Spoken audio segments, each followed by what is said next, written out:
welcome back. Today we're going to be making pie, pecan pie to be more specific.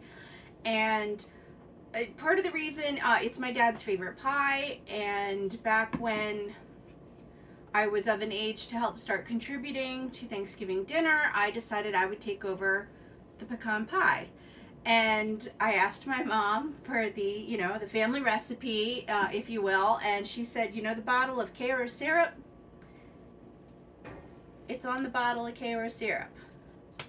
So that's the pie we're going to be making. It turns out, it's not that difficult to make. And pecan pie is special because my dad was in the Air Force. We grew up down south for a little bit in Arkansas. We had a pecan tree in our backyard, and there was nothing quite as yummy as a freshly made pecan pie.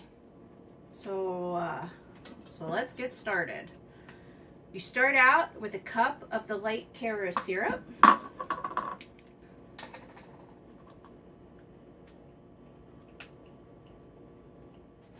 to the Karo syrup, you're going to add a cup of sugar.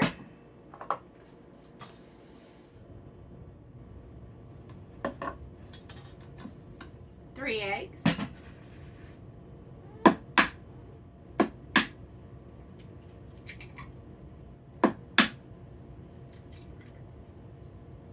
Two tablespoons of butter melted. See, I already melted it, so I was ready. A teaspoon of vanilla extract. And 1.5 cups of pecans.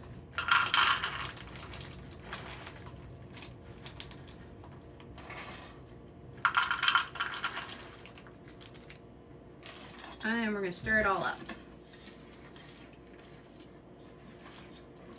Gives you a good arm workout trying to get all that sugar mixed in. All right, that is ready. Let me clean up a second.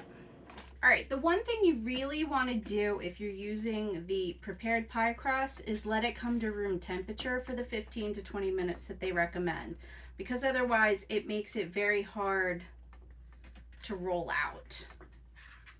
Oh, and it cracks. It's cracked. No, that's when you're gonna get the bubbling out. Let's see if we can fix this pie crust. 'Cause this is for a competition at work, so I need it to be good.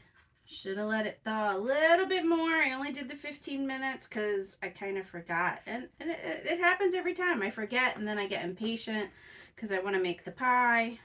But that's the key. That is the one thing you really, really, really want to do. Well, I guess this is one way to prove that the pie was homemade. It's not going to be perfect.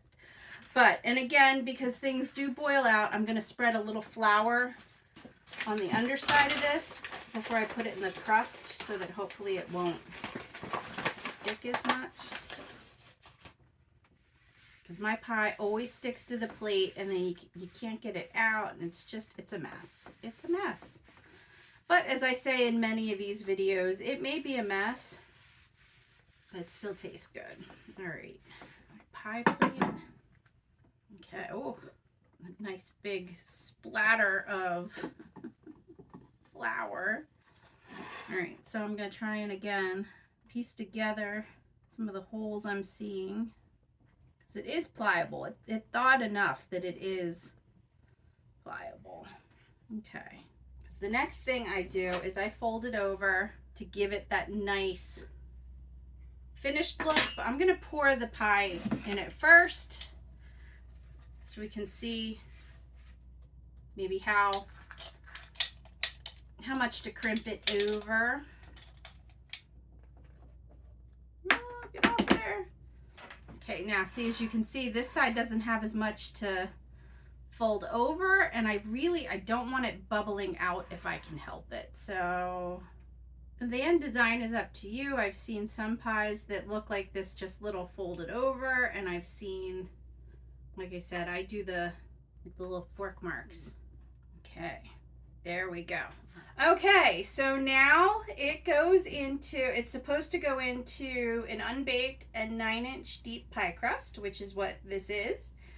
And then we bake it for 60 to 70 minutes at 350 degrees. So I had preheated the oven before this. See you back here in an hour. Okay, it's been the 60 minutes, and like I always say, it smells so good in here. So, okay, it looks pretty good. And the Karo syrup says if you touch it and it bounces back, it's done. Boop. I think it's done. And now it's going to sit here and cool. And it didn't do too bad. It bubbled out a little bit like right there, and maybe a little where it was cracked in one spot. But it looks fantastic. Like I said, I'm going to let this cool. And then I'm going to put it in my pie carrier to take to work tomorrow. Wish me luck. And don't forget to give a like, subscribe, and share. Until next time. Wow. This is Mrs. Troll.